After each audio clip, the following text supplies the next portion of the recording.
Good afternoon and welcome back to United TV. Too many, Carlos Baleba, Matheus Fernandes.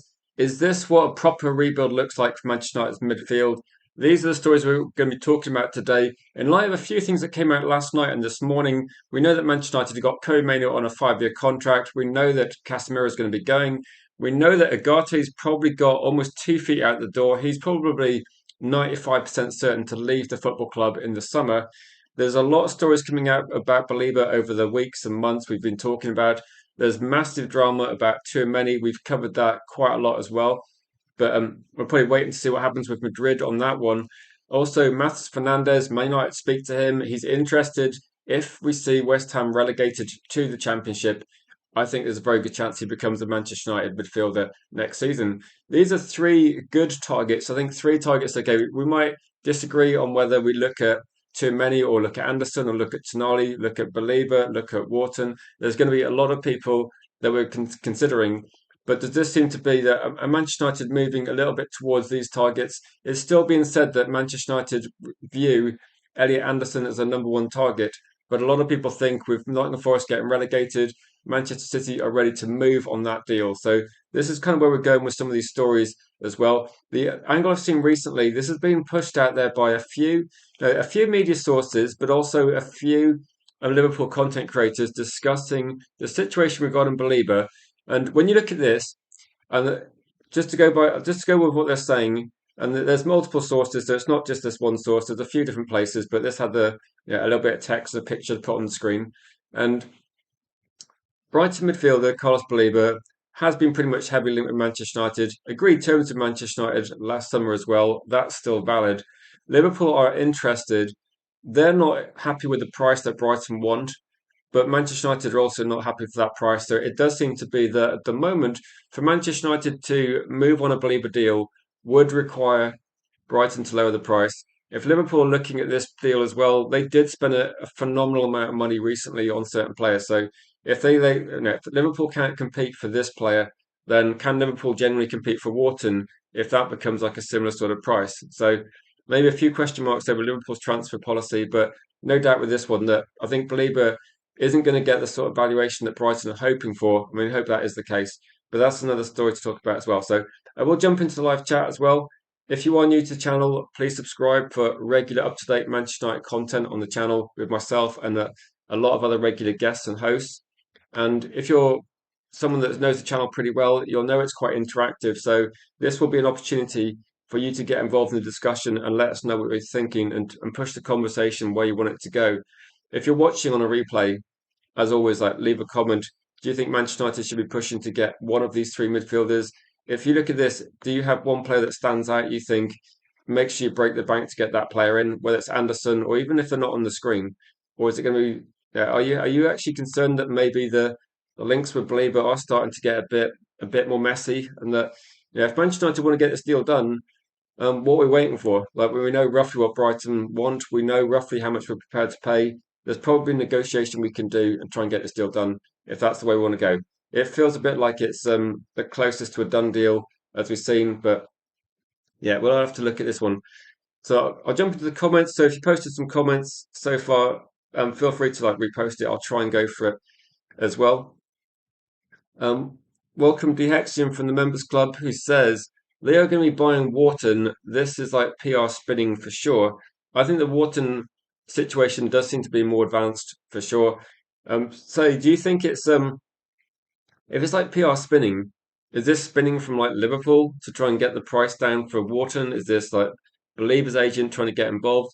Because you would feel that if you're looking at a situation, they're looking at the situation of Belieber, as far as I know, his interest in joining Manchester United. So if there's any stories coming out about Belieber potentially going somewhere else, it would only be if Manchester United interest diminishes. And I don't see any evidence of Manchester United's interest suddenly going away from Belieber.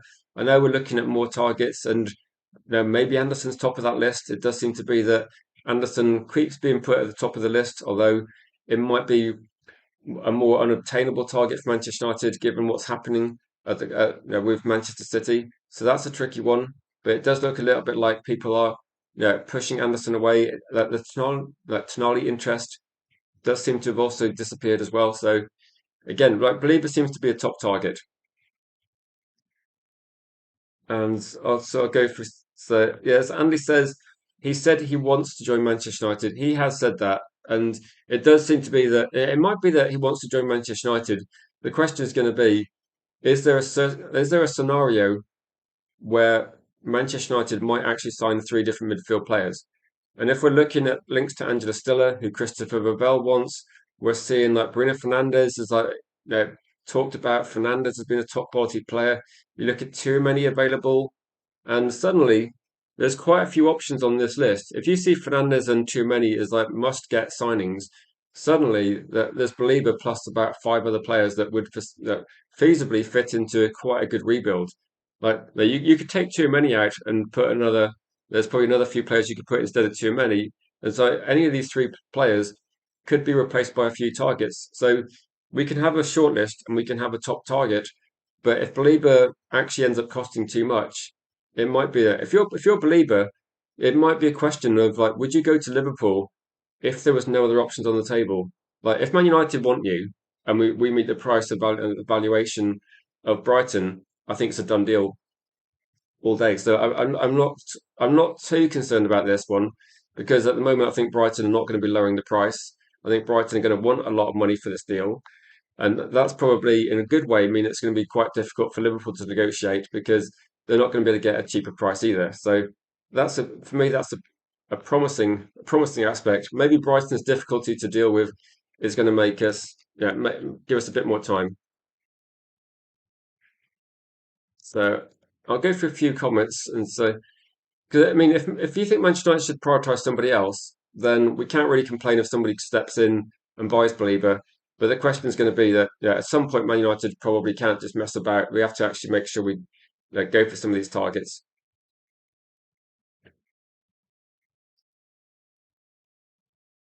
Let's say Brighton PR spinning to build his price. It might be the thing is it's quite difficult to spin, isn't it? Also quite difficult to be saying to yeah. It's quite difficult for Brighton to spin too much PR regarding Belieber when Belieber seemed to say that he wanted Manchester United. The question I've got really is going to be, what would your situation be if you want to leave Brighton and Manchester United are interested? Then 100% you're going to go to Man United. But the question is going to be if Manchester United have a valuation, just for example, to pull a number out there, like say if Manchester United say like we're going to pay 50 million, I think they would pay more. Or say if Man United go right, we're going to pay 60, then Brighton got the decision that if they say look no, we're not going to sell him for 60, and Manchester United move on, sign other players, then you've got a situation where now potentially it's up to Belieber. Now, would he be tempted by Liverpool move? It would be quite tempting. You would have probably a massive pay rise, big increase. So I think it's got to be a factor, isn't it? That you might have a preference of where you want to move as a football player, but it might be your choice might be between Brighton and Liverpool. And if the choice is between Manchester United and Brighton, clearly Belieber's up for that. But if Manchester United walk away from the Belieber deal, although I think it's not the most likely scenario, if they walk away from that deal, they're probably not signing many midfielders in the next few years. Like we would be getting, say, three midfielders, I think, at the moment, but they would be of the age range that they're not going to be replaced. Like you'd have Mainu, Fernandes, for example, like Tchouameni or Wharton or Angela Stiller. Like none of those players are going to be needing to be replaced in the next 4 or 5 years. So that would kind of rule out a move for Belieber next season. So and I'm just saying it puts pressure on Belieber that he might want to go to Manchester United, but if Manchester United look elsewhere, then things can change, can't they? Anything Carpenter says, I think he will choose anyone. He can't get in the Brighton team. How many times has he played for Brighton this season? He must have played a reasonable amount of games. Hurtler extension by 3 years. Belieber has to think about his playing time. Hasn't been great. Well, he is like manager. It's like it has been limited with minutes for injury reasons, hasn't it? JDC, you're saying that you think Wharton is worse than Angela Stiller. I think it's difficult to say, isn't it? It's sometimes quite difficult to compare two players in different leagues, like how they're going to be doing. that put them in the same league, and maybe it's a bit easier to compare. And there's no doubt that Antler still has been doing great, but in the Bundesliga, yeah, it's a different situation. Jay says you would take those three players over Wharton and let Wharton sign for Liverpool. I get the feeling that Manchester United have maybe cooled a little bit on Wharton, and I don't see. I think that Man United were interested, but I don't see Manchester United actually fighting to get Wharton anyway. I think that the three players on the screen are probably representative of um, over the last couple of weeks. I think Man United would, if Tchouameni's available, they would sign him like immediately. There would be a deal negotiated. He feels like a top target, and I think if Anderson was available, we'd move on him. I think those are two priority targets. I think United are looking at. I think Baleba was seen as a priority. Now he's seen as a useful player, but there's actually other players that we can consider alongside him. So I think that what's happened is I think that the players are pretty similar, but we've also seen maybe Khomeini's staying, so there's going to be possibly a player we're going to bring in to do what Mainy's doing. Maybe Mainy's going to be doing that one. I do think overall, though, you still need competition for every single place in midfield, and we should be looking to try and get at least a range of different profiles. So I do agree with that one as well. It's like, yeah, if people I missed at the start of the stream before we went live, if you want to post some more comments of things you're thinking about as well. And big up to Jeff in the USA if you're still in the chat as well. And now, what do people think about potentially the order of some of these targets as well? So if you're looking at like Funshi says, please can we just talk about Anderson Guy and speak about reality? He will be priced out of a move for both Manchester clubs.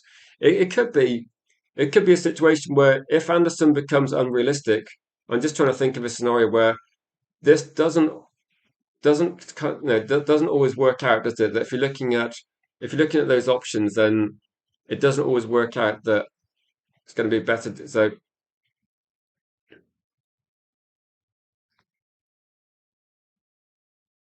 yeah, it could be that they like Wharton exactly.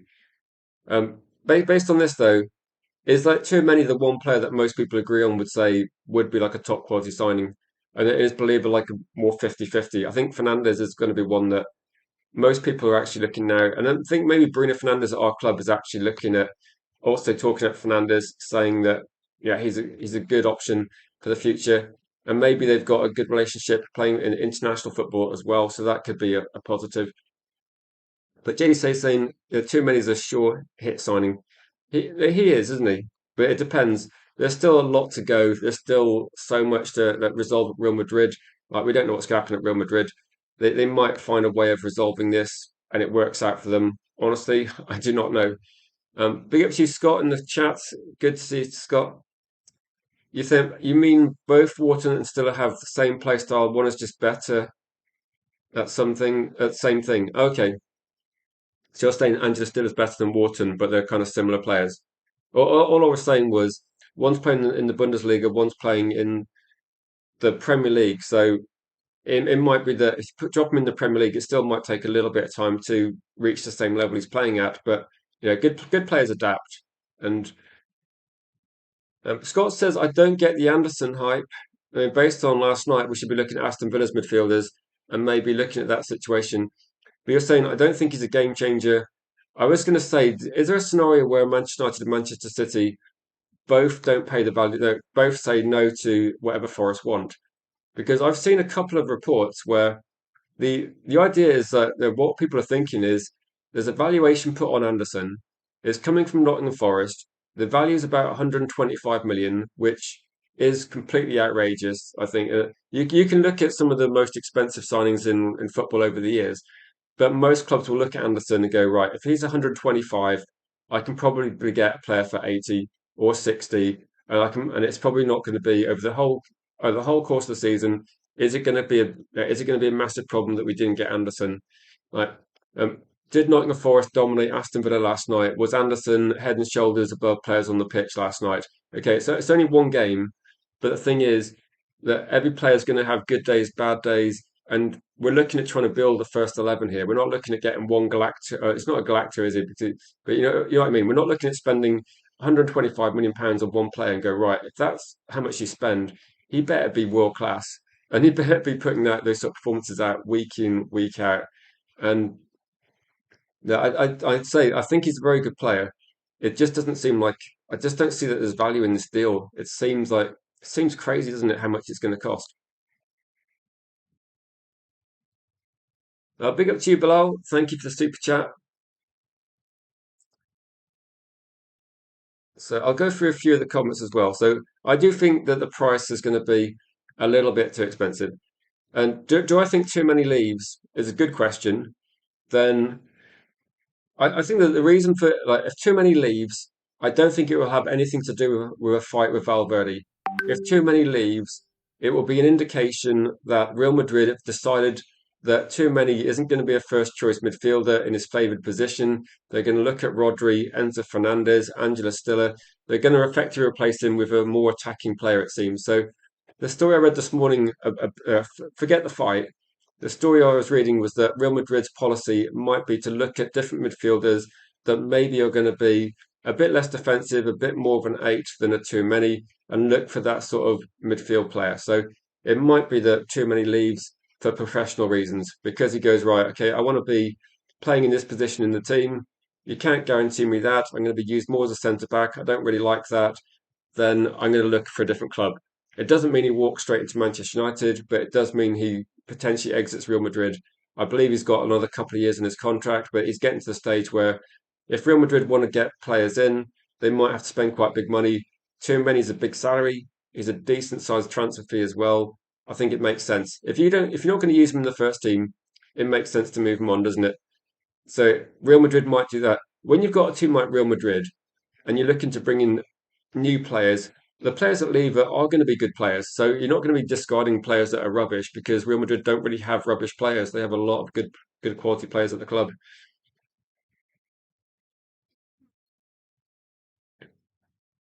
So to answer your question, I think there's a reasonable chance he does leave. To be honest, I'd say Brighton. Don't let Brentford fans hear you say this. Say if they wanted 100 million, we offer 75. It's unlikely they just fold and take 70. Say if Manchester United offered say 70 million pounds for Baleba and Brighton say no, Manchester United have got good options. So this isn't like there's going to be there isn't a scenario where like no one sat here thinking if you don't get Baleba we've got problems, are we? We're looking at this thinking if we don't get Baleba, we can list about 10 players that we can sign. So this is not a bad situation to be in. I do take it out because it's like the 8th of May. We look at the transfer window as being not it's not going to open yet for another 5 weeks, and we're not we're doing the groundwork. But if Believer becomes too expensive, Manchester United effectively have a lot of targets they can go for. And to be honest, like a lot of people will list three midfielders that you can comfortably get for maybe like 160, 170 million pounds, and that would be a kind of practical budget anyway for a club Manchester United size. It should be easily doable with the Champions League money coming in, etc. So there's a lot of reasons why that United. There's no that if Brighton wants 75 million and Manchester United want to pay 65, there's a deal to be done. But if Brighton become unrealistic, then it's not going to happen, is it? Big up to you, Jarvis. Good to see you in the chat. Say we still need value for money.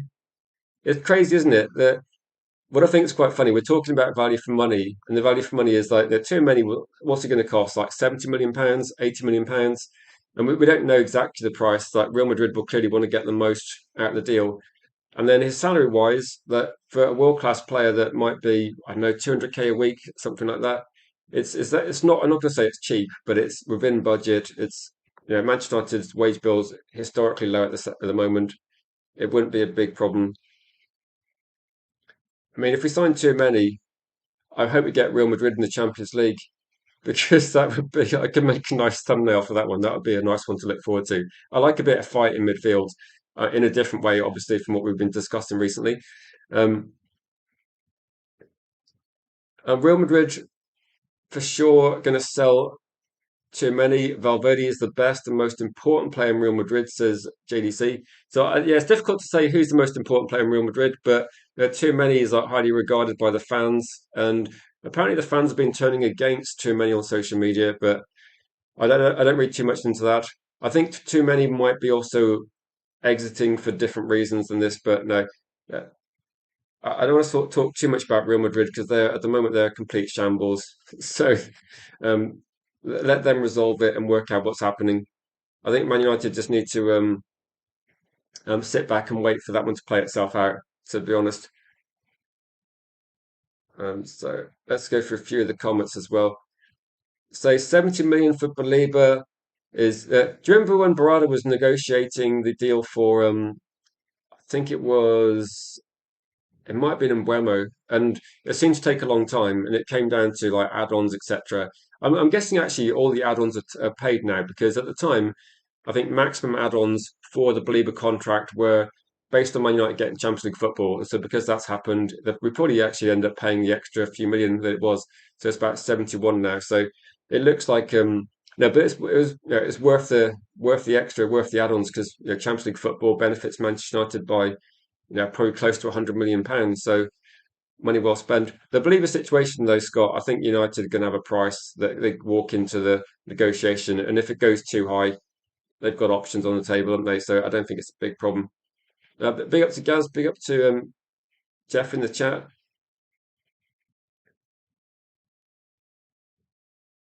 Yori says that regarding like Belieber, I think with this one that I think this applies to Manchester United and Liverpool that if Brighton want a price that's going to be approximately how much would you look at? So you got a price that's going to be about I don't know. Say Brighton want 80 million. I think that Man United and Liverpool both have the same view on that one, though.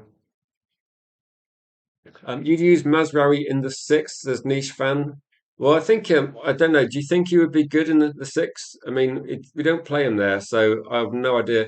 I think injury issues might be a bit of a concern. Um, so yeah, I don't know. I don't know. But if you're looking at this situation, I think Manchester United are looking to buy a world class player in terms of like someone they know is going to be effective in that position. I don't know. Like Mazraoui's been a decent player, but I'm not sure if he's the level that we need. And I don't know if it would work. It's like people saying that push Lissandro Martinez into midfield. I don't know if that's a good idea. So Yarli, so Valverde. Um, yeah, maybe in a way that Valverde's got too much power, isn't he? And it seems like the fans are turning on Mbappe. I don't know what Mbappe's done, but yeah, it's crazy, isn't it? And Joe says, how many DMs are out there? Say too many, Tonali.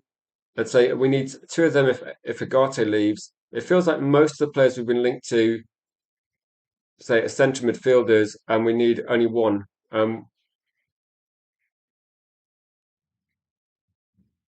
No, I agree. I think United would just. I think Man United would love it if Tchouameni was available, and it would kind of solve a lot of issues. It wouldn't be astronomical in price.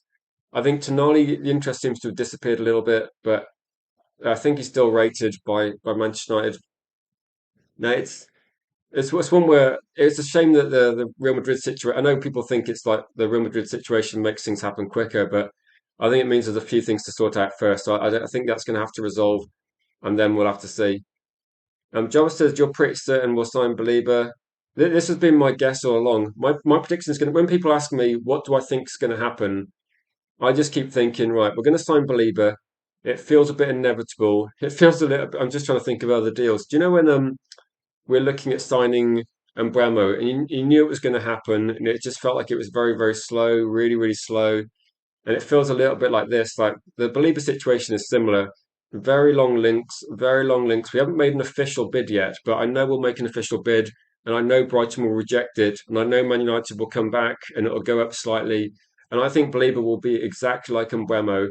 And then we'll see a few stories coming out, a little bit like I think Embuemo was linked to Spurs, although he had no interest in going to Spurs. I think Belieber will get linked to Liverpool possibly. Maybe there's another club that might be looking. Possibly Chelsea might be one, but I think they might be outpriced considering their circumstances.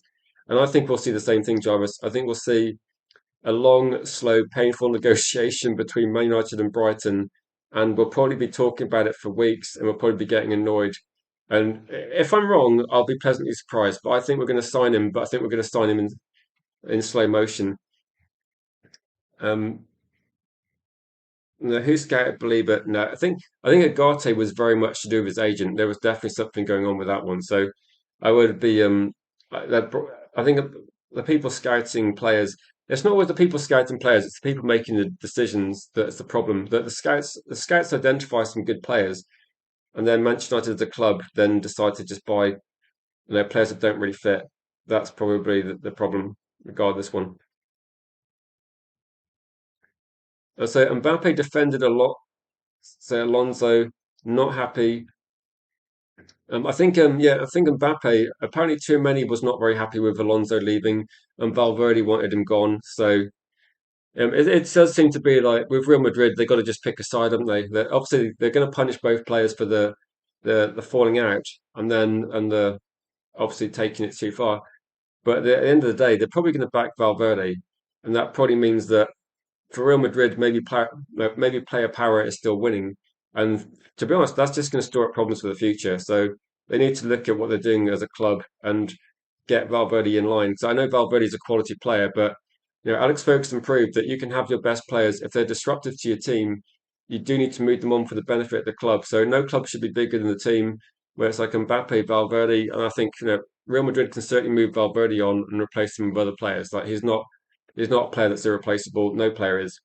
And I think they're probably not going to take that decision, in which case it's probably good for other clubs because I think it'll just be pushing the problem down the line. Scott says we want a box to box midfielder. Who do you want, Scott? Then, so there is like this argument that I remember talking to Helgi and talking to a couple of people recently, and they said would and actually Real Madrid might be looking at moving from like a more defensive player to more box to box midfielders in the centre. That might be why too many's actually moving from Real Madrid. So maybe like whatever Real Madrid's doing this season, it's not working. So they tend to like to replace players fairly quickly. And the point I was making is that they'll Real Madrid fans are a different group, aren't they? They turn on players very quickly. They're quite aggressive. I'm not going to say too much, but Real Madrid, it's a different club to Manchester United in the way it's been run. And Blas says, I don't want a 10-week transfer saga. No one does. No one does. I'm hoping that this is actually like if Man United get a deal wrapped up pretty quickly, I'm happy with that. But regardless of which player it is, 'cause it just kind of sets the stands for this one. I'm saying no. Do you think Wilcox is looking at moving to a different style of football anyway? That maybe Wilcox is looking at getting back wingers in, maybe going more 4-3-3. I think there's an eye on the future, to be honest. I think in terms of one of the things I would say is that when we're looking at the team as fans, we look at some of the problems, look how we're going to sort them out, but we don't really know what the overall plan is for 2 or 3 years' time. If they got a very set in mind plan of like, right, we want to get wingers, this is what we want to do at the club. We can only look at what Carrick's done over the last few months, and although it's like been very good, we don't really know what the future plan is. Like obviously, I don't think the future plan is to if Carrick stays to play exactly the same style of football with the same players. We're going to get different players in, and it does seem to be that we're aggressively looking for left-sided wingers. So it looks like we want to play a different style, and it might mean that maybe a different style of football. Maybe that gets the best out of Amajalo. Maybe that helps him, and it will benefit some players, possibly hinder some players. I think defensively we'll be fine. The defenders will be playing somewhat similar, but I think the midfield has to be completely rebuilt. And then we have to look at how our attack functions. Is it all going to go for Bruno? Are we going to play slightly differently, have a bit more width in the attack? I get the feeling that Man United is going to be trying to play a little bit more like it used to, with a lot more width across the front, and it was it was a bit more narrow with previous managers. So I think the transfer policy won't necessarily make loads of sense all the time, but there will be definitely there's definitely a plan, but we don't know what the plan is. So that makes it difficult. So I don't really understand why this board are seeing in this too many when there's Baliba, Joe Gomez, Tonali, because they've all got Premier League experience. I suppose this is one where I don't know if you consider if I said like who should we sign, too many or Tonali, then my guess would be that lots of people would look at too many's experience in the Champions League, look at his performance against English Premier League teams as well, And then I think Tonali is considered to be, even by Newcastle fans, slightly inconsistent. So it is difficult, isn't it, when you look at this one? But if you're looking at those two options, panic poll. I don't think there's a panic. I don't think there's any need for panic yet. That transfer window hasn't opened yet. No, one thing I would say is that the transfer window last. Do you remember the transfer window last year where we had a very short window? It opened, it closed. They had the Club World Cup. Then we had the transfer window open properly. So we're not going to see any sort of like. I think actually there was a few big deals in that transfer window, and there was loads of like price hikes to try and cash in. I think we'd put Garnacho on the market for like 70 million. So nothing happened, but it was something a bit strange about that one. And so United keep reiterating they're going for Premier League players. Yeah, Sangare is a quality player. I just get the feeling that they might if they're looking at trying to go for one non-Premier League player, then actually the too many would be that the one non-Premier League player, wouldn't he? So if Man United don't get too many, maybe Angela Stiller would be the one that's being pushed up by Bavel. But it does seem to be that if we signed, like, there's no way we're going to sign lots of different players that are not in the Premier League. So that's why this list here we've got two, say three midfield players, two Premier League, one non-Premier League. If too many's not available and Manchester United get Tonali, maybe that's when they go right. Now we'll get Angela Stiller, and then we'll look at maybe we'll still try and get Belieber in that circumstances if West Ham don't get relegated. So there's a few factors. But I get the feeling that my guess is going to be. I know everyone keeps saying we're going to get Belieber. My guess is we get Belieber, but my guess is we get one non-Premier League player, two Premier League players. That would be my guess. My preference would probably be to go for Tchouameni over Tonali, but to be honest, now you put both of them in Manchester United's team, I don't think anyone would be complaining next season, considering what we've had this year. So it's difficult to guess at this stage, isn't it? But it seems to be that if too many's available, Man United go for him. Where does Anderson fit into this? I think Anderson is probably just too expensive at the moment. I think that's where the price of Anderson's going to be. So what is fun with this window is everyone here pretty clueless about who they will pick. Yeah, Bavell knows his stuff. Barada's going to be, I think Barada's very much price concerned about the price. If you remember the stories last year, Barada's going to set a price limit. If you remember, he was at Man City, wasn't he? And they tended to not spend over about how much was it? Like £60 million seems to be like a cap for how much they're spending as well. So I think with United, I don't think we're looking at spending 100 million plus. Like we're not going to spend that sort of money, but we will spend like a decent amount of money on players as well. So if Anderson's 120, just for example, it's not going to happen, is it? It's not going to happen. If Tonali's available for 80, which apparently might be the case, then maybe that fits in with what we're looking at to try and do. So let's have a look at some of the conversations. But Jeff says Tonali is not the answer. Tonali is kind of a divisive player. I'll say that. Say there's nothing good about too many. I don't know. I would say too many's like Real Madrid definitely want to keep him, or they said they want to keep him. Yeah, no, exactly. For some reason, Tonali's now quite a divisive player. Cake, you rate him, but Jeff doesn't really like him as well. It depends, and everyone's gonna have different ones.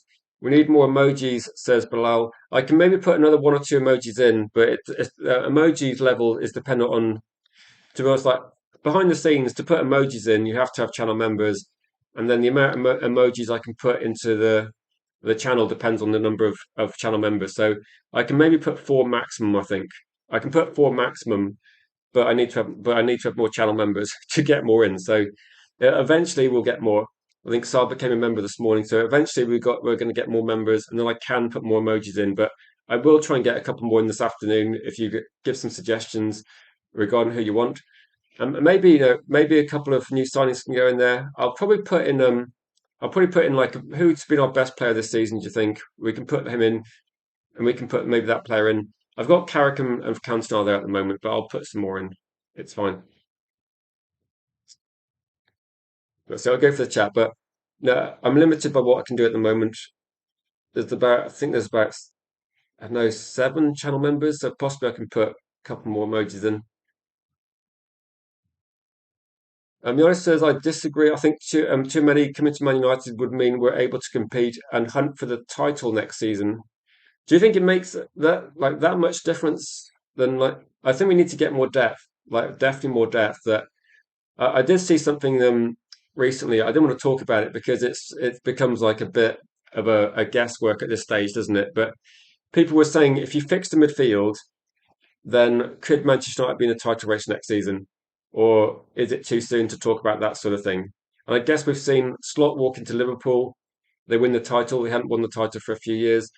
So it feels a bit like if we're looking at Arsenal's situation where they've been like second, second, second, you don't necessarily need to finish second for 3 years, then win it. Like, you can suddenly, we've seen like Leicester, you can go from like being like fourth, like win the title, then it's a one-off season. You never know, you never know. But United would have to get things pretty perfect, and they'd have to get very lucky with injuries, suspensions, and lots of like other things that can determine success over a long season.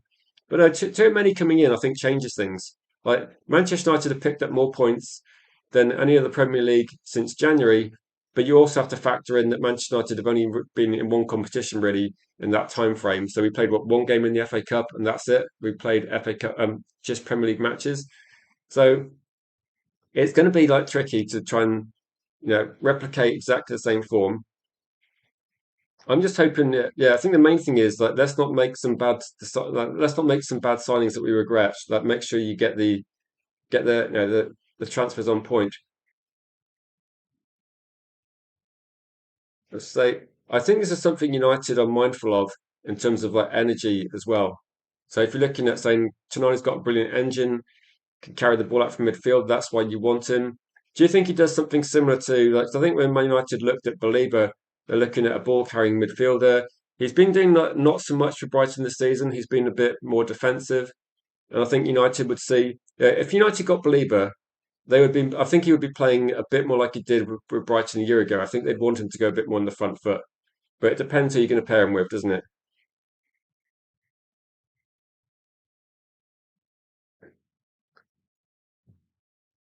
That's um, right. So you'd be happy with anyone we got. We got nothing, and we need lots. Yeah. If you look at this, if you remove the players that aren't going to be Manchester United players for sure next season, we've effectively got a midfield that is just co-Manu at the moment. So there's nothing else at the club. Like Agati is going to be going, um, Casemiro will be gone. So it's almost like right, pick one player to play alongside Kobe Manu, and this graphic on screen, like who do you want to be next to Manu? Like if you've got too many there with Manu, with Bruno, it feels like you got a good balance there. I think Fernandez clearly he's quite young, so I don't know if you'd be wanting Kobe Manu plus Fernandez or maybe Kobe Manu plus Baleba could be interesting. There's a lot of energy from Baleba. Defensive work's pretty good. Ball carrying was very good a year ago, so that potentially could be interesting. So it's you could throw in other names as well and try and work out where they would fit in. I think Tonali would be like Tonali plus Manu might be a good option as well. But people will disagree on that, but I think at the moment the Tonali story has gone a little bit quieter. It might be because they think the price might be quite high. It might be because they think too many is going to be achievable. And so you think you might have typed too many uh, about 50 different times today. So him and Maynard would make us one of the better midfielders in England, says Yarley. Do you think I should do like a Tonali versus Tchouameni? Like, is it going to be that conversation? Do you think if you're looking at those players, is it going to be for Man United that if we can't get too many, we go back to Tonali? Is it going to be that situation? So it's too many. Serial winner, vast Champions League experience. Say winner, so La Liga, Super Cup, um, only 26, coming into his prime. Yeah, it's similar, isn't it?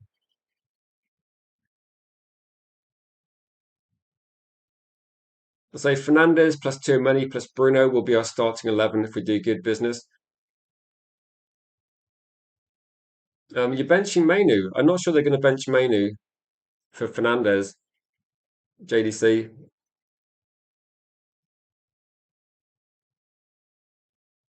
We'll have to see if that works. JDC saying too many would be more impactful than Tonali. Mhm. There's a few reasons why I'm just wondering what they'd go for. He's saying Tonali, Anderson, Wharton, and Belieber, and say honestly doesn't matter. They're all better than nothing. Is nothing and Agate going to be kind of similar? So let's have a look at. I'll put a poll in the chat because this will be genuinely interesting to see because I've read a lot of comments. So as a neutral vote, like I think there's going to be a combination between I'll say best option, and I'll put too many versus Tonali. To be honest, I'm getting quite good at spelling too many now because I've typed it probably as many times as you have, Yoli. Um, you just have to. The key is just to use every single vowel and just try and get them in the right order, and start with TCH. So I'll put too many in there, and we're going to put Tonali.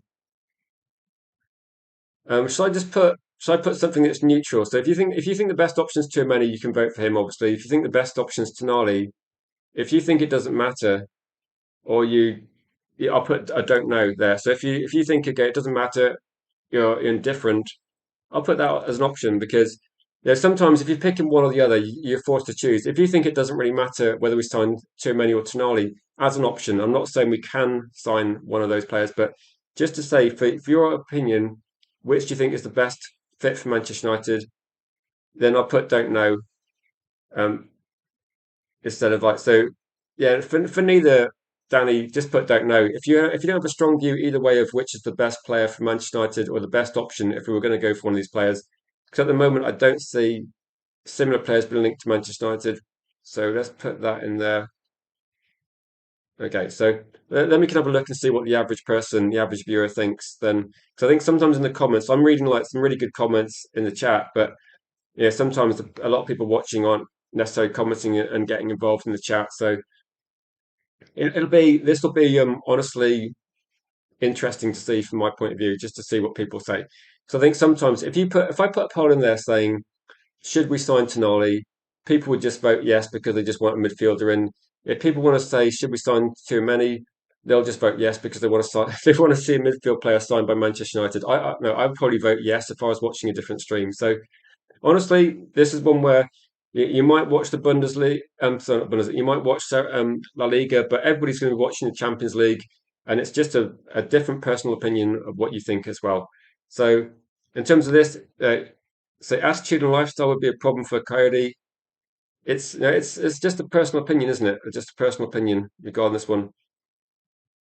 And what I will do is I'll go through the chat now and I'll try and pick out some comments. So if you want to put something about too many or Tonali in the chat, then I'll pick out some comments, go through them just give me your reasons of what you're thinking. As an example, Wages the Better says Tonali didn't keep his head down when he arrived at Newcastle, didn't learn from I guess his mistakes regarding say betting, saying he put an accumulator on Brighton and bet on his own team. Okay, so that's one reason. And saying, did you watch him against Bayern Munich in the first leg? So just running backwards. And for Kate Cadet, he says, one from Anderson to Tchouameni, Tonali, and Wharton necessary for winning challenge for the trophies. The rest are players who you keep us in the top four race. But see, you're seeing there's levels to this, Kate. That I think a lot of these players that are quite young are going to be developing players that improve as well. So if you're looking at that, players will improve. So if you're going to sign some quite younger players, like say for example, Tchouameni and Tonali, you kind of know what you're going to get, don't you? They're both going to be. I think they're both actually 26, aren't they? So there's going to be maybe some improvement. There's going to be a great level of experience for these two players, and you're going to see some leadership qualities, hopefully, certainly from some of them. And if you then go to someone like Fernandez, Komenu, they're both 21, aren't they? They've both just turned 21. They're starting their careers. The fact they've actually played a lot of football, and in Koeman's instance, he's got a few seasons of Premier League football already. He's had a successful international tournament with England, and he's only 21. And I think he's going to be one for the future for sure. But I think with when you're looking at experience, like I think Tonali Too many. There's a lot to go on. You got a bit more of a yeah, a little bit more to go on regarding this one. And Ryan says, I'm more bothered how quickly we get the signings done rather than who the player is. I don't know. I do think it's like it's great to get signings in quick, isn't it? But I don't want to see Man United rushing to like crap signings. I don't think that's not going to happen this year because I don't see any deadwood on the when you're looking at the shortlist, and I think last season you look at the shortlist and go, okay, this like you've got Delap, you've got Jonathan David, you've got a few players on the shortlist that were maybe not quite the let's say the level that you really need. I think this shortlist, like we're seeing, there's not a lot of filler. Most of the shortlist is pretty decent, isn't it? There's some pretty good quality players in this one. Damascus like says Anderson understand, but Snarly. Um, vote accordingly. Vote accordingly. That's what I say. And when I look at the vote, I will be pleasantly interested. If you think that there's no difference and it doesn't matter, then obviously you can vote for you don't know. Jeff says I thought we were just talking about a six replacement for Casemiro. It's I think Jeff with this one that if you're looking at Manchester United, then I think if you're going to replace Casemiro, I think Tchouameni has a lot of attributes there that work well. If but again, I think it's an indication is like we are replacing Casemiro, we're replacing Ugarte, we're effectively starting with like almost no midfield plus like with Kobe, aren't we? So the question is just going to be what's the best option for Manchester United? Like, if you can sign one player for the club, would you rather get Tonali? Would you rather get too many? If you think that both those signings are equally good or equally or if you're equally indifferent to that signing, then just vote. So it's just an opinion, isn't it? That I mean, at some point, I feel like at some point maybe we need to actually write this down and then try and work out what everybody's thinking and going, right, let's put it down. I'll put my guess, you put your guess, and in about 3 months' time, we can see if we got remotely close to this one as well. You wouldn't be okay with a believer and mainly midfield, then yeah, they'll be looking at more depth regarding that one. But a main new believer midfield, I mean, be open minded. You don't know how it's going to work, do you? I say too many top 1% of for passes into the final third. I say elite dual win rate is far better than Tonali or Anderson. For we deserve better. I think actually when you look at it, Anderson's win dual percentage rate isn't up in the top level, but he does contest. I think Anderson does contest just way more duels, so he does win the ball back more than anybody, and it's not close. But he does have to put in he puts in the distance to do that, doesn't he? Cake says perfectly happy with Chimbeni or Tonali. Both would be outrageous. Welcome to the chat, Rob, as well. Good to see you. Too many, I think, would work better with Kobe than most of the other ones, says says Andy. Now, potentially, do you think potentially good role model? A little bit like when I was looking at, say, Casemiro and Kobe, you can see like Kobe improving over he hasn't played a lot of football the first half of the season. And then since he came into the team, you can see gradually the understanding building up between Kobe Mainoo and Casemiro. And it's kind of a shame that we didn't get more of that over the season. It's a kind of a shame that we didn't have maybe a more stable club for the last 2 years, and we could have maybe Koemenu could have actually benefited more from that if we had a more stable environment. But no, we have seen the best of him over the last few months, and then that's why I think too many gets talked about as being like a player that people do quite like. I don't know I don't think Tonali's being overhyped from what I can see, unless I'm missing some of the comments. And I don't think I've seen like a big outbreak of Tonali hype. Let's put it that way.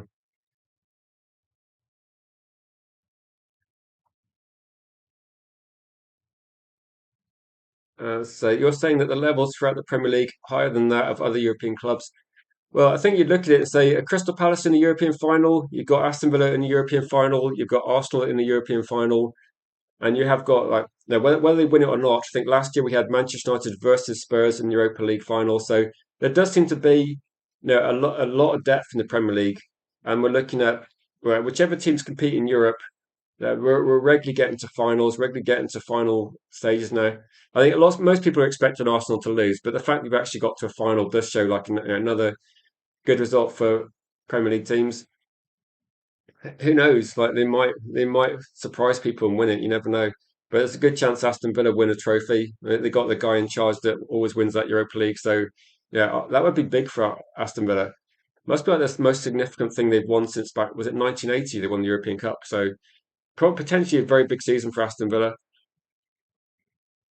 And just because you can ball, yeah, it's difficult to say though, Cake, isn't it? Like you would say, like say someone like Anthony did really well at Real Betis in La Liga, couldn't do it in the Premier League, but you could say with too many's done it in the Champions League as well. So it's going to be a difference of opinion for that one, isn't it?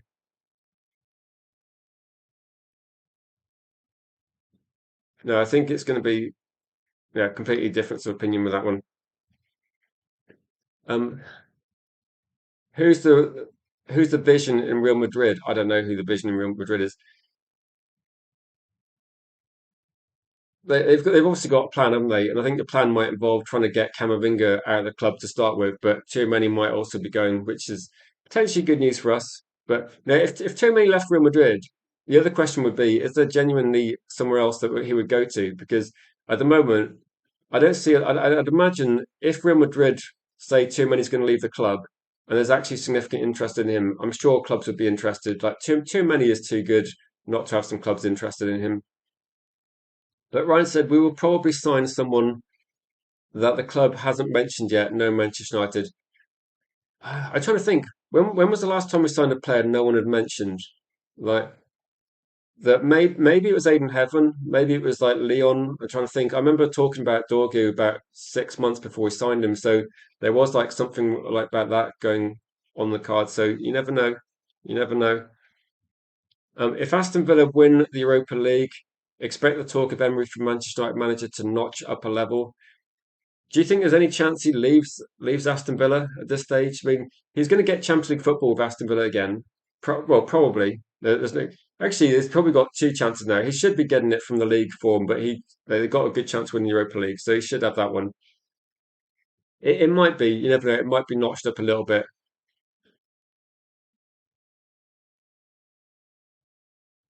Oh, you mean like Lamans? Actually, no, that's probably not a bad shout in terms of like unexpected deal. Was Lamans an unexpected deal? I think it might fit in that category, to be honest. Like it was it was one that was unexpected considering because we only signed one goalkeeper, they had to get that right, didn't they? They had to get it right. Jim's saying I would be happy with either of them. I just want to make a signing when the window opens just to show intent. Doesn't have to be one that of these might take a bit longer. Yeah, good point. I would say with Jim, like fair point.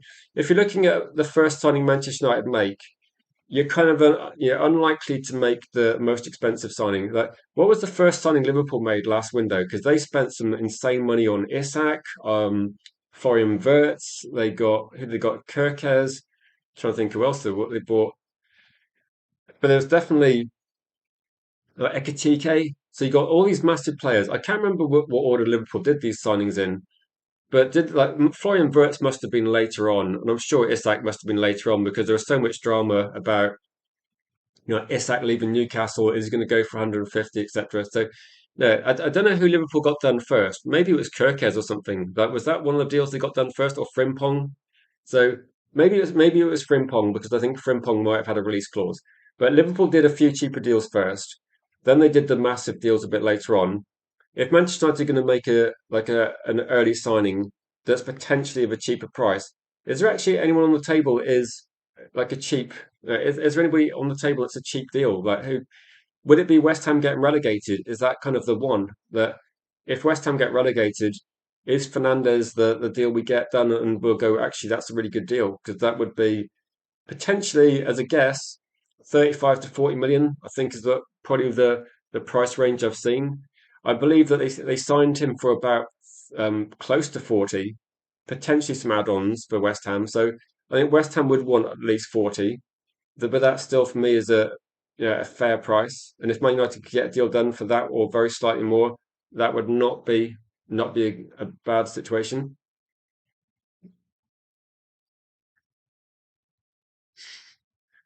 Exactly. If you look at Man United, there's going to be yeah, definitely one.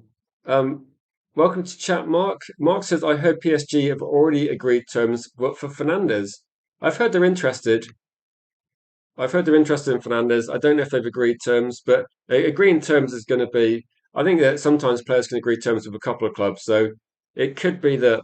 They could have done that. We agreed terms with Baleba 12 months ago. He's still a Brighton player at this point in time. So, how much do you think he's going to go for?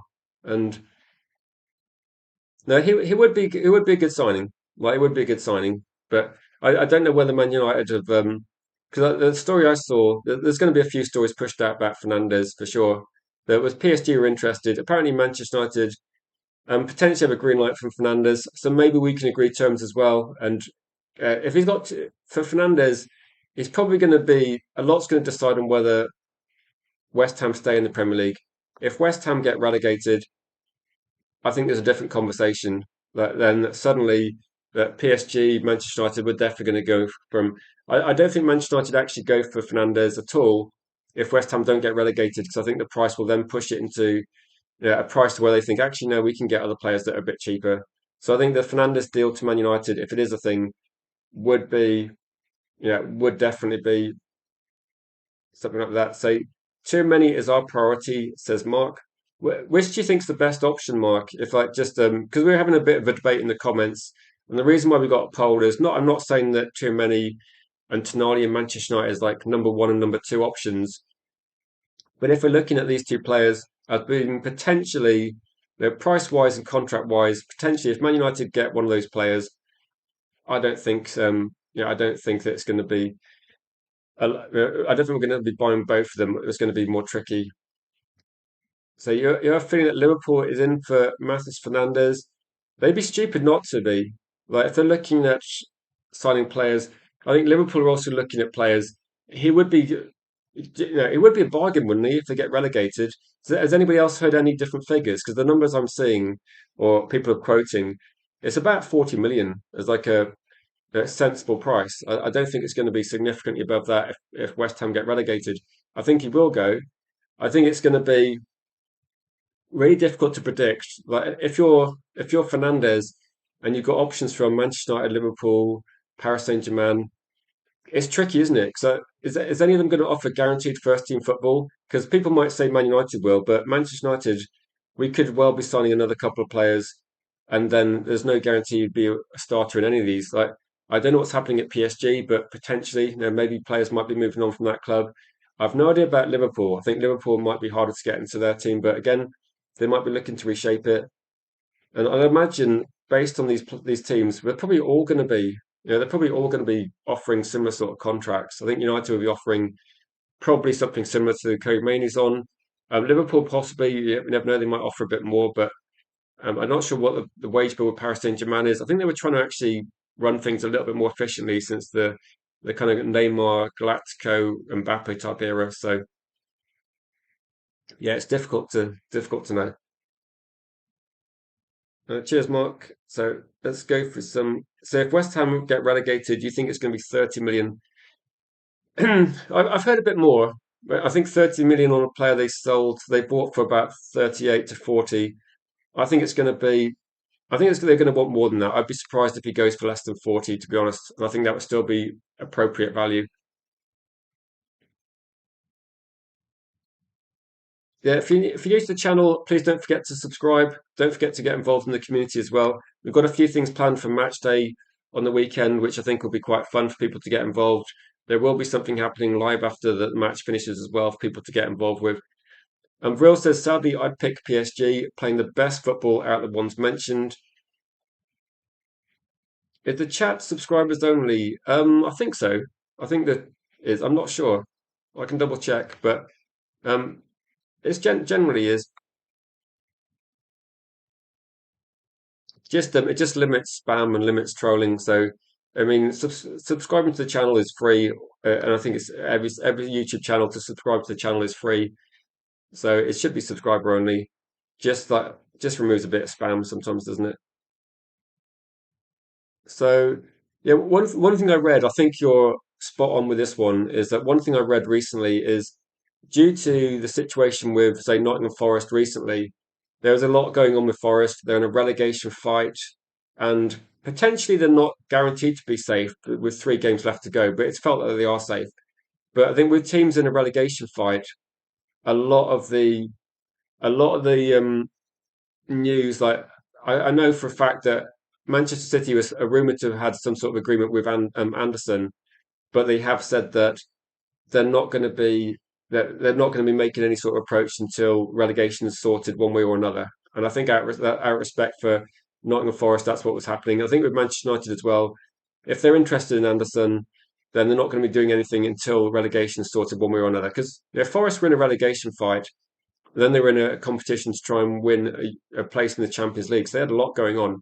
And the last thing I think clubs want to do, there seems to be definitely a bit of respect because also, if you start messing about now with West Ham, and if you're a West Ham owner, you're the people making the decisions. The last thing you want is some of your key players getting unsettled in what is probably 3 incredibly important games for the future of your club. So I think out of respect for West Ham, there's not going to be any sort of crap coming from Manchester United or I don't think PSG or Liverpool either, or any club interested in Fernandez, because if you are interested in Fernandez, you've got to respect West Ham and the situation they're in. Otherwise, there's no way. If I was in charge of West Ham and I'm looking to sell Fernandez if we get relegated, and we do get relegated, if there's one club that's been badgering me and unsettling my team for the last 2 games, I'm just blocking a move to that club. So you've got to be mindful of the situation. That's why I was thinking that with João Gomez, that's a deal that whether he should be done or not, that's a deal that's kind of on the table, and people look at this one and go, why aren't clubs going for João Gomez? I don't know. It might be there's just a lot of different things going on. Lou says, "Mark my words, we'll regret signing Tchouameni, Anderson, and Edison over Tonali, Baleba, and João Gomez." Okay, so there's very, very specific demands you got there. So this is what happened with like Neves and Agate. I saw something this morning, and you might have seen this as well. Then I saw something this morning, and what it was apparently Manchester United made Benfica an offer of £51 million for João Gomez. No, who is it? For Neves before he went to PSG, and they turned down Manchester United's offer. And then eventually there was a deal done for about €60 million to PSG. Might be add-ons, but it's kind of similar money. So I don't know what happened with that one, but Manchester United offered similar money to Benfica for Neves. I don't know if Neves had a preference of going to PSG or didn't want Manchester United or whatever the reason was. And there was like we know like Mendes was involved in getting Agate to move to Manchester United. I think there's something going on there where Man United they wanted to sign Neves, but for some reason they weren't allowed to. So I think United tried to sign Neves, but for whatever reason, it was either blocked by the clubs or there was definitely some reason that stopped us getting him. But we did want him, so I think United. Obviously getting Agate is not as good as getting Neves, but there was definitely we tried to get him, so something happened regarding that one. It's a bit of a strange situation, bit suspicious. When you have super agents and lots of money involved, there's a bit of suspicion regarding that one. So, how long do you think we should leave the poll running for the Tonali Too Many? It seems to have been going for a little while. At the moment, Too Many's winning. I can't see how many people voted for Tonali. I'll give it like another few minutes. And how do people feel if, for example, if this is our transfer window, and this is our midfield, this is like coming from Adam Joseph, who's a bit of a content creator, post a few things on I think I don't think he has a YouTube channel, but he might be a guest on some channels, but he does quite a lot of posts and things on Twitter. I just thought this was interesting because he sees this as going to be a rebuild as in terms of what he thinks is going to be a good option. And I thought it was like not a bad starting point as a conversation, mainly because it seems to tick a lot of the boxes that you want. All these players are going to be under a certain age. All these players will foreseeably improve. You've got a mix of mainly Premier League experience and a little bit of youth as well. So overall, I think it's not a bad starting point. We could have a conversation, couldn't we, where lots of us watch different leagues and we can pick another player. We could pick out Boadi, we could pick out Sangare, we could pick out Angela Stiller and substitute any of those signings for about one or two of these players on the screen and still make a good, still make a decent midfield rebuild.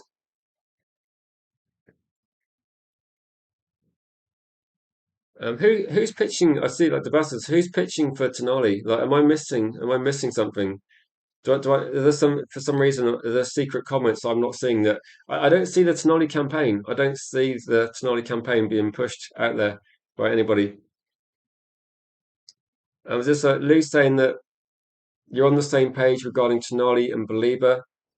Okay, if you got some pro like just for balance, I managed to find a lot of no a lot of agreements regarding too many. Lots of people posting information why they get too many. Come on, like Tonali fans, this is your time. If you got some Tonali positive stuff you want to put out there, what do you reckon? Lou says I've always said United need Tonali. You have, to be fair, you left some comments on videos as well saying that we should get Tonali. I know Sadek is a good guy in the chat as well, that he's not here at the moment, but he quite often posts information saying he really wants Belieber.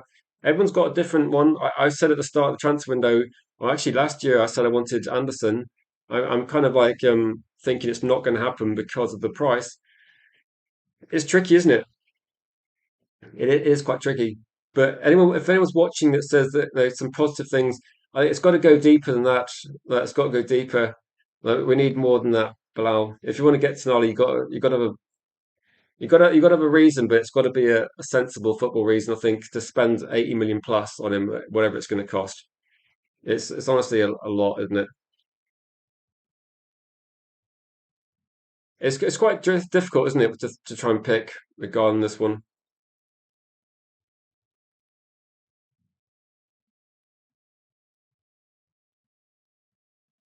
Vril says, I'm not, yeah. As far as I know, Vril is not in negotiation on behalf of Manchester United. This will come down to Pavel and Wilcox, and I think we'll have to back them. To be honest, at this point in time, I think we'll have to definitely pick, we'll have to back our scouts. They've done quite well. Yeah, these are, that's not the best reason. So Cody says, do you think that tonight is a player hungry for glory? Okay. Do you think too many's not hungry for glory as well, Cody? Just to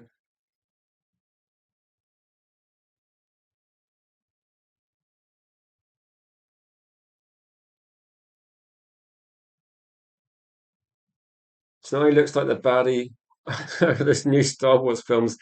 Yeah, these are interesting observations. But if I was like if I was going in a meeting with Christopher Babel and Barada and Wilcox, and I said, right, I've done a bit of research.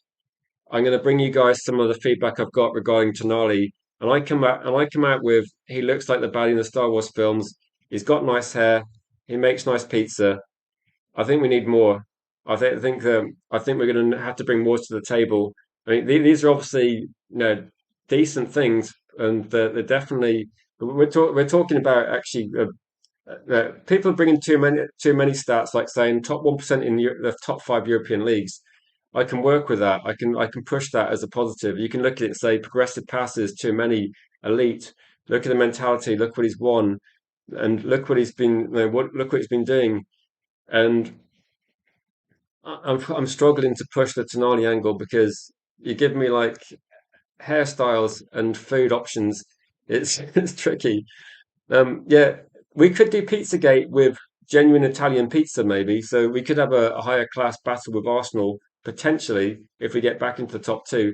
No, I can work with that. That works, but I think we need more if we're going to convince football people. We have to. No, I'm guessing Bell, Wilcox, Brada, they don't look like the sort of people. And Jim Radcliffe, I don't think jokes are going to be going down well in that meeting. I'll put it that way. From the faces I see in the stadium, it looks like they just don't enjoy watching football.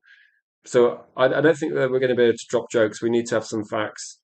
Yeah, like Tourmé's a World Cup winner. He's got experience. He's got all these stats as well. Brilliant.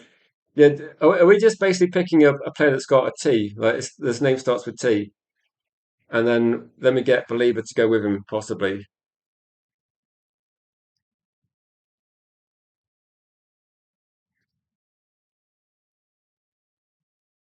say Tonali could be the poster boy for a new training kit sponsor. Can you imagine can you imagine the story with Real Madrid recently? I was thinking like that you could do that, couldn't you? But I was thinking in terms of like the too many, like I was just thinking that the too many billboard you could produce based on what's happened about adding fight to our midfield. That is it for marketers, like it must be a marketing dream to have someone like too many linked after what's happened with this story. Then that's kind of where I'd be thinking as terms of the only thing that would stop that happening is Manchester United do have historically a good relationship with Real Madrid. So I don't think we could take the piss. Like there is a lot going back to like Munich, and there's a good relationship between Manchester United and Real Madrid. So we couldn't do that. But jokes aside, when you're looking at the marketing angle, like Tonali and Tchouameni, there's two different things there, isn't there? I think when you're looking at the individual players and the quality they possess, I think that it's difficult to find like some bad options. Like too many is a quality option. Tonali is going to be a very good player. People are posting like genuine comments here saying that Tonali is a good player. Like whenever we play Newcastle, we look at Newcastle and think, right, we're not going to win the midfield battle. It's going to be a massive problem. They got Gamaras, they got Tonali, and they do like control midfield. So if we take out one of their better players, but okay, maybe Tonali's not been super consistent. Bruno Guimaraes is more experienced. He is the leader in that team. But it's an opportunity for Tonali to step up to a different team and see if he can become the leader. So if he's got the hunger and desire, which I think is very difficult to quantify, like very difficult to quantify, then we'd see, wouldn't we?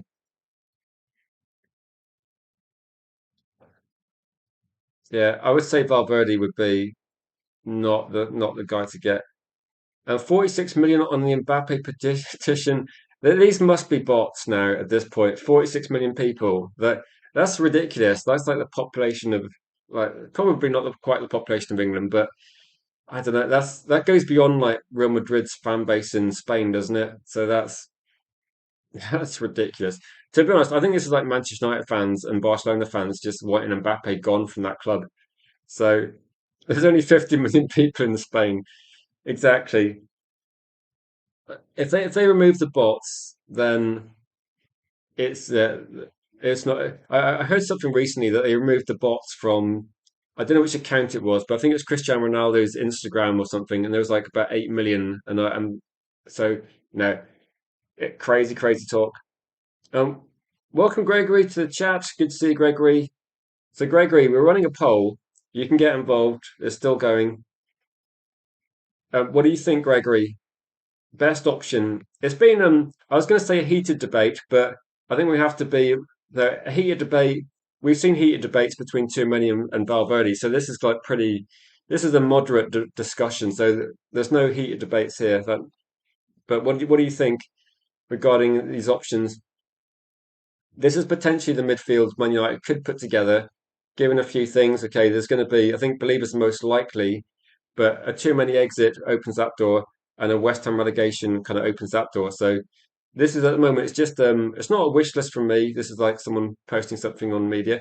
But if you're looking at a more defensive minded player, do you favour Tonali? Would you favour too many? Do you think they're going to be somewhat similar? Somewhat like that. D Hexian says Anderson was crap last night. Yeah, not 125 million anymore, is he? John McGinn, 100 million. No, it does go to show though that you can spend as much as you want on one player. It's still only one player in a team sport. So as much as Anderson is a good player, they do need to have lots of good players around him as well to get the best out of this one. So who's 48 million plus change? But which price is that one for? Yeah, you just realised, Ryan, you just realised that they're all going to get a pay rise. So that's why it's going to be, that's why Rashford will have to compromise on his salary. Onana will cost more. That is why when people say why is Rashford so cheap, that is why. It's because the cost of the total package is expensive because of his salary. Onana's tougher because no club in the top league wants Onana. That's a tougher one. It does seem to be that Trabzonspor like Onana, so he's like their hero because he saved three penalties. And to be honest, These penalties must have been hit at an honour. Someone sent me a video and I couldn't believe it was the same person. Like he was actually moving towards the shots. So fair play to an honour. Maybe he's found his spiritual home, which is good. Big up to you, Randy. So you try, yeah, no. Welcome to chat, Gregory. Must be like I'm not sure what time it is where you are. Must be very early morning where you are, isn't it? Canada. You like 6 hours difference. English weather will humble too many, Debassis. Are you sure that's a credible argument? Like English weather? I mean, it's nice in Spain, but yeah, I don't think so. Welcome. Big up to you, Omar. I said, let Liverpool get Belieber. I don't mind. We'll see. Big up to you, Mr. B. Would I settle? So, why? Would you settle for Tonali if you can't get too many? Um, okay, it's a reasonable time then, Gregory. That's not bad actually. Would I settle for Tonali?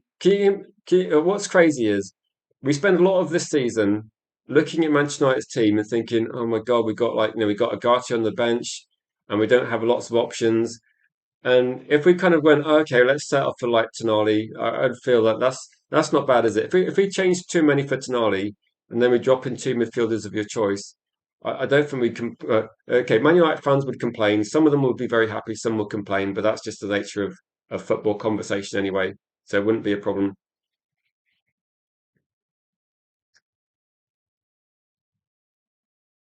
So you still believe that Belieber has all the attributes needed to be our main midfielder? I would also like Fernandez and Edison. So looking at that one, I think that's yeah, that would be like a well within budget, wouldn't it? I think Fernandez might be the more difficult deal to do out of those three because there's serious interest from PSG and potentially Liverpool. But price wise, like even if Anderson stays at West Ham, price wise, you could get those deals done if you were prepared to spend quite big on it on Fernandez. But no, yeah, I think that's kind of a unique wish list you got there because most people don't really put Anderson into there anymore because I think a lot of people see other options that are potentially cheaper. But no, it's good to have like a few options, isn't it?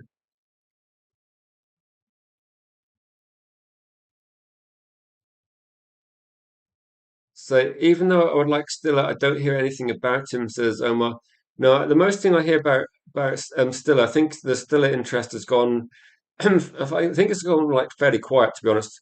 The last thing I saw was a couple of stories being talked about regarding Juventus, and maybe Juventus are looking to try and make some sort of offer or going quite early. So I don't know on that regard.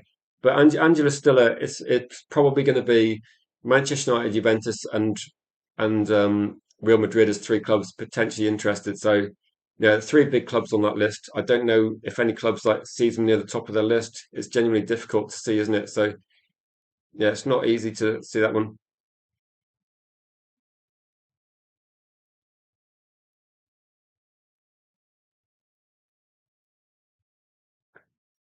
Um, so, but well, we don't know exactly what Valverde got, so we'll find out. It seems like Valverde's instigator of a few things at the club, but we'll have to see about this one. No, I'll give it like a few more minutes, then we'll look at the poll, see what's going on. Say you don't think they'll pick Juve over United and Madrid. So if Madrid are not going for him, I don't think Juventus would be a choice, to be honest. But I think Juventus are one of those teams that will maybe struggle financially a little bit as well. They're trying to rebuild their team. They're trying to move out. I think Real Madrid are in a similar position to Manchester United, aren't they? Like a year ago, where Real Madrid would no, sorry, Juventus were trying to move out players that were on massive contracts that they considered to be dead wood. So they had the same issue as us. Welcome, Alex. Good to see you in the chat. Um, Valverde messed around and found out, says Daz. Yeah, well, hey, have you seen? There was something I saw regarding this one. I don't know if you guys saw it. If I find it again, I'll share it in the Discord because it was really funny. It's like they've got this was on Spanish television on like a main news program, and it looks like they've made an AI version of what they think happened, where it has like an AI version of Valverde and Tchouameni fighting, with then it's a bit weird, but and then having like Valverde falling into a table and hitting his head. It's just crazy, isn't it? What they're doing on that. But they had that there, and I just saw that. I thought, wow, it's a bit crazy, isn't that one? Big up to you, Jordan. You're a Liverpool fan. What do you make of the story that's been talked about a little bit on? This was, I think, this might have been on the Anfield agenda. It might have also been on Team Talker reporting it here, but there was another source as well that reported this. I've seen it discussed as well a couple of places, but the idea is going to be that they're just looking at this, and you look at it and go, right, if Brighton, like Liverpool, aren't going to pay 80 million, I don't think Man United are going to pay 80 million either. So the story isn't really much of a starter because Liverpool are apparently interested in Belieber, but the price would have to be somewhat sensible. And I think Manchester United's interest in Belieber is also price dependent. As a Liverpool fan, like, would you take him? As my question for you, Jordan. Like, do you think he'd be a good signing for you guys? I still think Man United must be the most likely destination, but it's probably like what's the guess for price? If everybody thinks that people are going to be, yeah, if everybody thinks that, so every story isn't true but has a purpose, says, yeah, Tiger Claw. What do you reckon then, Alex? What do you think? Like, what's the purpose of that story? Is it to try and get? Is the purpose of that story to try and get Manchester United to pay more? Is the purpose of that story to try and show Crystal Palace that apart from Wharton, there are other midfielders on the table? That if you had to guess a price, then it feels like he's not going to go for 80. He's not going to go for 50.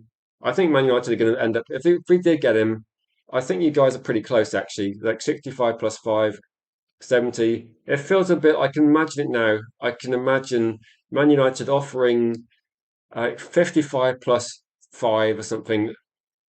Brighton say no. Man United come back with like 60 plus something, I don't know, 10, and they go, no, actually, we want more up front. And Man United come in with like something like that, or 65. Honestly, how much did Mbeumo cost? Did Mbeumo cost 65 plus 7? Was it something like that? I can't remember how much we ended up paying for him in the end. It took so long. But I think it was something like that. And I think Man United might do the same sort of thing this time. We'll go in with an offer. Brighton will say no. We'll come back with another offer. Brighton will say no. And then eventually we'll go, right, here's an offer that we should have just done. And I hope that's going to be something like that. And say, so 90 for Tonali is overspending, but 70 for Lieber isn't.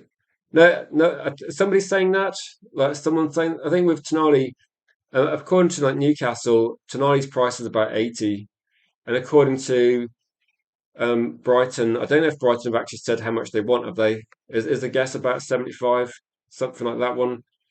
That I think Brighton want a high price, but I don't think anything's actually official from Brighton. I don't know if anyone's seen something official from Brighton, let me know. But apparently, according to there was something about a week ago that said Tonali would be available for about 80, Bruno Guimaraes would be available for about 65, and that was being talked about quite a lot as well. So yeah, my guess was like pretty, or I say guess. I remember talking about it quite extensively, and I thought 65 plus 7, but yeah, something like that. So 65, and there's going to be four installments, and then we're going to have the add-ons of 6 million, which I think some were team goals, some were individual goals. I think the hardest add-on was supposed to be Champions League football, which would be surely ticked off. I'm sure appearances and goals would have meant that we paid most of that by now. So again, that'd be like just over 70. You're talking about, yeah, 4 years of payments. I feel like Liverpool are going back to the Brendan Rodgers days, says um, Ryan. Yeah, I think sometimes you have Klopp worked out really well. Do you know what I would think actually? When you look at it, Klopp built a team, and then Slot came in, used Klopp's team for a season, didn't change anything. Now they're trying to move on. Like Mo Salah's been a key player for them for years. He's gone. Who's that? Like Trent Alexander-Arnold was a key player for them for years. He's gone. And some of the players they brought in, they might not necessarily be able to do what the other players did. I think Mo Salah and Trent were key players for a long time, and Liverpool. Also, if you think about the midfield, then the midfield has been replaced as well. So it may not be as good as it used to be. The team was quite functional under Klopp, and it might be a bit like Arteta coming into Arsenal. That the first year he came into Arsenal, they won the FA Cup. It's taken them 5 years to actually get back, or 6 years to get back to trying to do this as well. Also, Virgil van Dijk. So Virgil van Dijk, key defender. Alisson, key goalkeeper. Injury has a lot of injuries now. Van Dijk dropping off. Trent, a key player. And you look at Mo Salah adding insane amounts of goals. All these things are kind of dropping off. And Frimpong nowhere near as good. Kirkes disappointing this season. Yeah, lots of reasons. So it's for me, it's a good thing, but it's a bit of a cycle, isn't it? Liverpool built a team, it peaked, now it's on the way down. Hopefully, I know they bought expensive signings, but you need to get that team cohesion that Liverpool don't seem to have at the moment. Arsenal are gradually building, and now they've got a team that maybe could win the league, could win the Champions League, and if they do win that, then will they be able to repeat that next season? I think it's going to be difficult based on what we've seen over the last sort of 10 to 15 games where teams have found out how to beat Arsenal and make it difficult for them. But well, we'll see. I think the key thing is for Man United that we just keep building and then getting better year after year. Hopefully Arsenal drop off a bit. That would be quite a nice thing, wouldn't it? If he joins us, him and McAllister will have a reunion, says Jordan. You're saying you don't want him though. Mbappe train with Madrid. Yeah, he's going to be expensive, isn't he? I say very good deal. Is that Buemo's currently valued at 80 million? Says we deserve better. No, he was the transfer fees have definitely gone up, haven't they? Like we bought him, like we kind of agreed the fee relatively early regarding this one. Brentford, to be fair to Brentford, Brentford didn't really change their valuation too much. That Brentford says 75 million. I think Brentford wanted a lot of money as well. Is this breaking news? To answer your question, Gregory, do I see Belieber as a positive influence on Menu? I think I think that Belieber could be a decent signing for Man United. I think it's difficult to guess how he's going to work into the team, but no, he's got mobility. I think he's got a high ceiling and a lot of potential. And I think Manchester United look at the potential he's got and see how it could work into their team. I think it's a good thing. Um, see, how long's the stream been so far? So we might be wrapping up in the next sort of 5 minutes. People got some like serious questions they want to ask or some things they want to cover in the next sort of 5 minutes. Just please get them into the chat. There will be a stream tonight about 7, so I don't want to be too long on this one. If you are new to the channel as well, please don't forget to subscribe.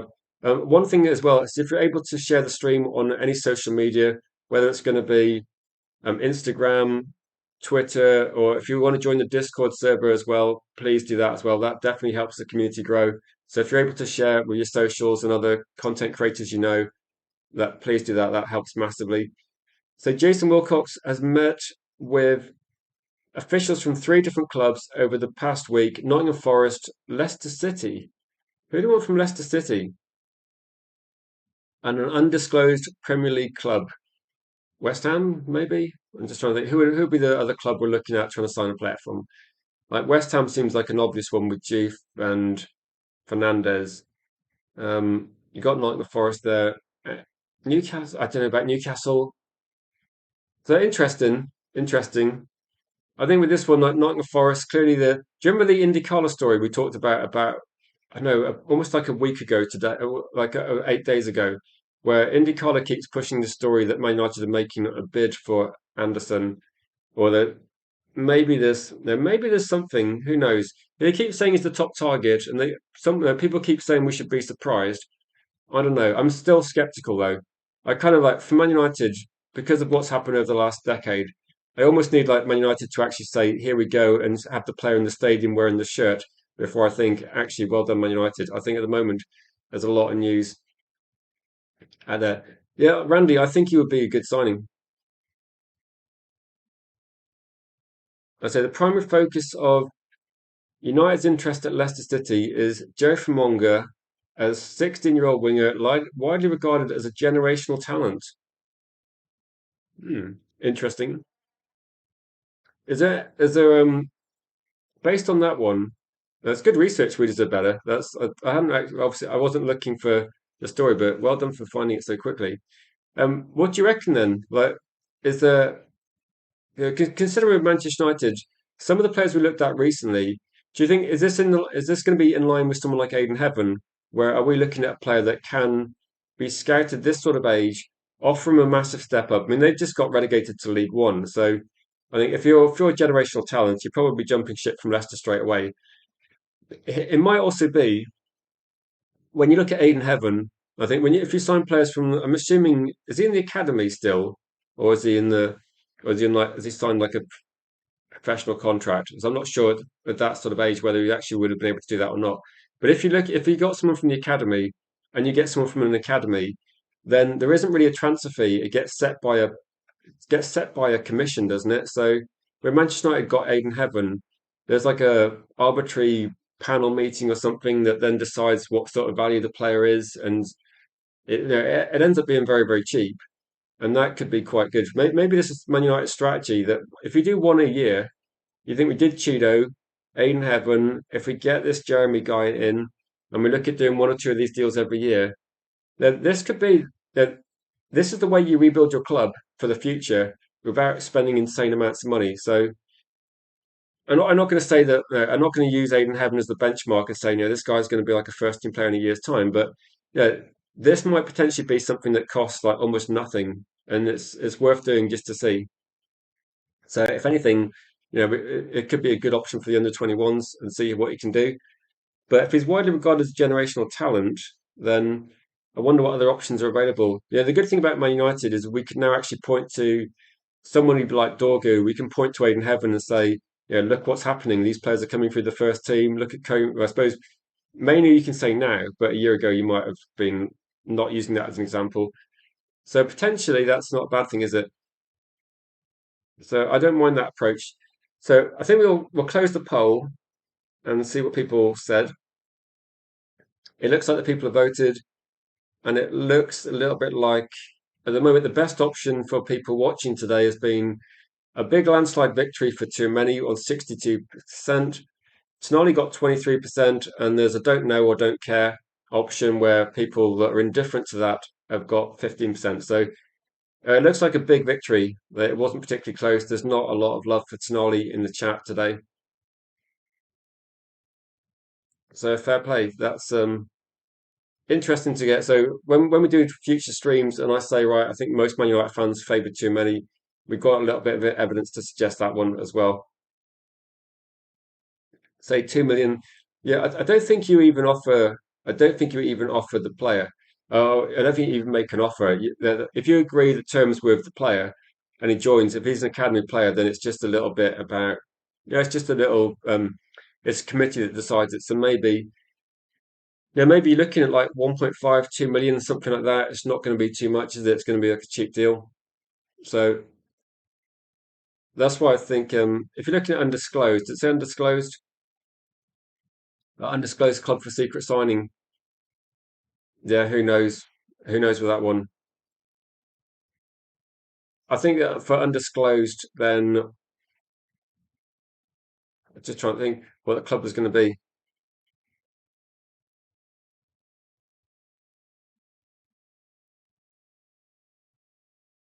Tiger Claw says it's compensation.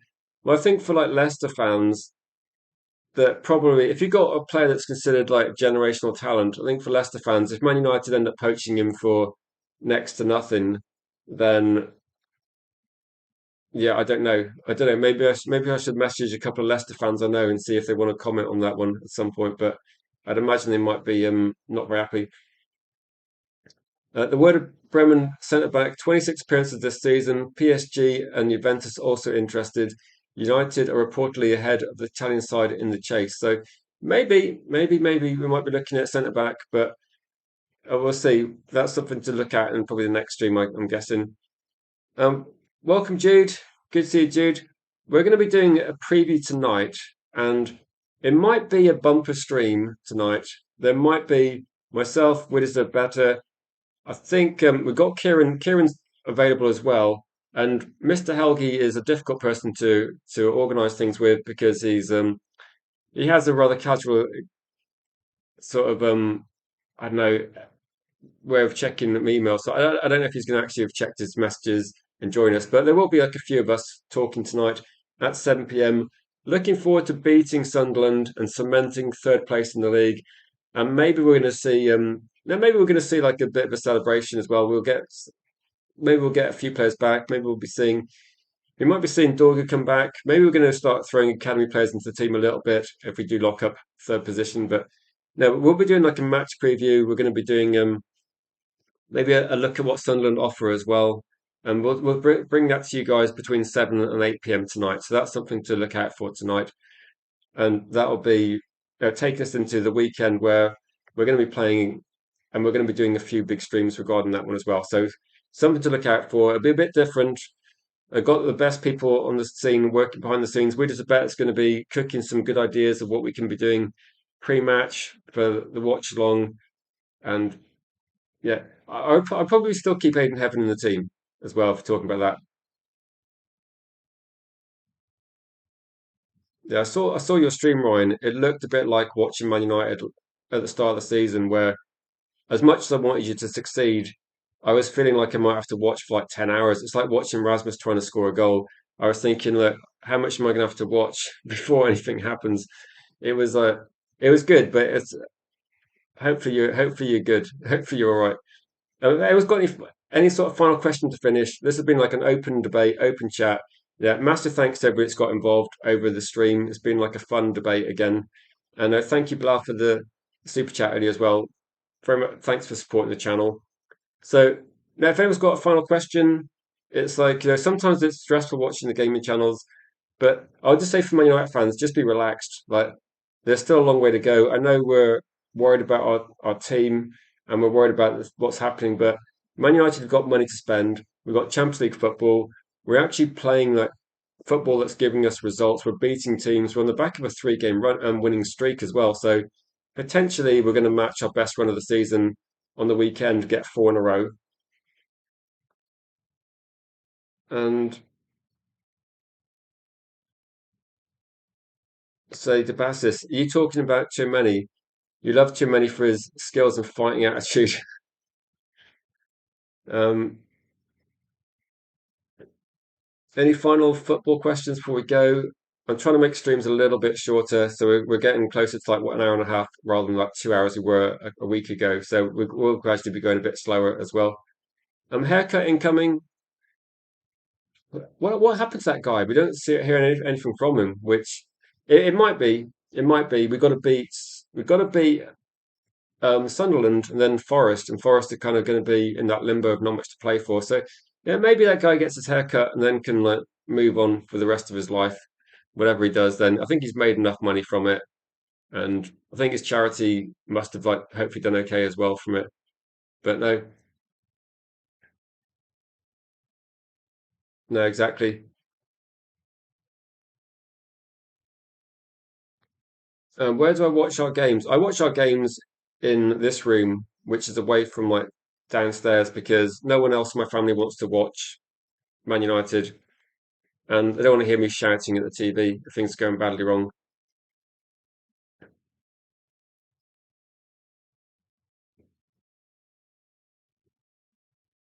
Randy says to finish that saying, Carrick will be our best signing.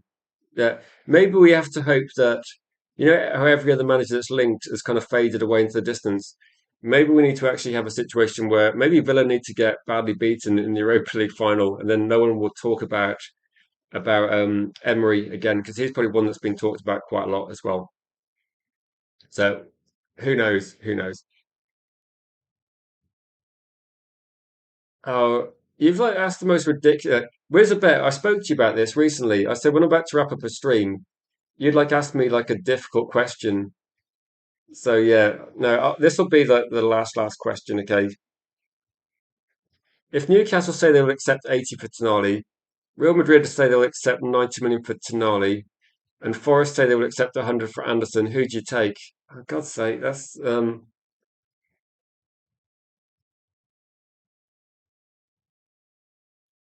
hmm, that's difficult. I have said that Anderson would be my top target. Too many complicates things.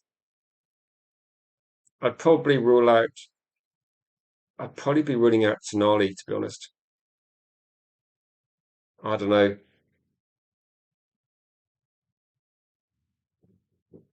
I don't know. I don't know that one. Who would I take? It's difficult to decide, isn't it? Honestly, it's difficult to decide. Can Anderson do what's too many? How Anderson like too many's 25, isn't he? Anderson's 20. Is Anderson 22? How old's the respective ages? I think it's generally difficult as well.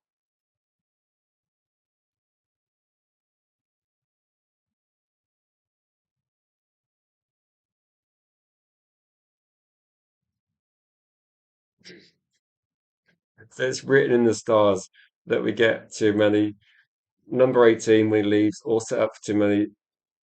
It's genuinely difficult, isn't it? I would probably say for me, I would favour like I'd rule out Tonali and say it's a coin flip, isn't it, for me between too many and Anderson. Do I take the gamble on Anderson being a few years younger and potentially do you know what though? Part of me's thinking there's a lot of different things to factor into this one. That I would think that too many might be a good fit, but I do quite like the idea of having like for Manchester United, I like the idea of having a player that's going to be maybe more attacking alongside Mainu and having those two alternate. I might lean towards Anderson, okay? And the reason why is going to be also if Man City really want Anderson, then if we got too many and Anderson went to City, that's kind of one thing, isn't it? If we get Anderson, then Man City have to go elsewhere. I think we need to go for Anderson. I think Anderson I'd choose. Well, I choose Anderson and go like make a statement signing, beat Man City to our key target, set a precedent that we start beating City for these targets and get the deal done. I think too many's world class. I think I'm gambling on Anderson hitting that level in a couple of years' time, and I make that decision. But that'll be it. So tough one, tough one, tough one. But as promised, guys, I'm going to have to head off. Like I said, I'll just say with Bilal, yes, I think so. But thanks for watching, guys. We'll be back tonight at 7 p.m.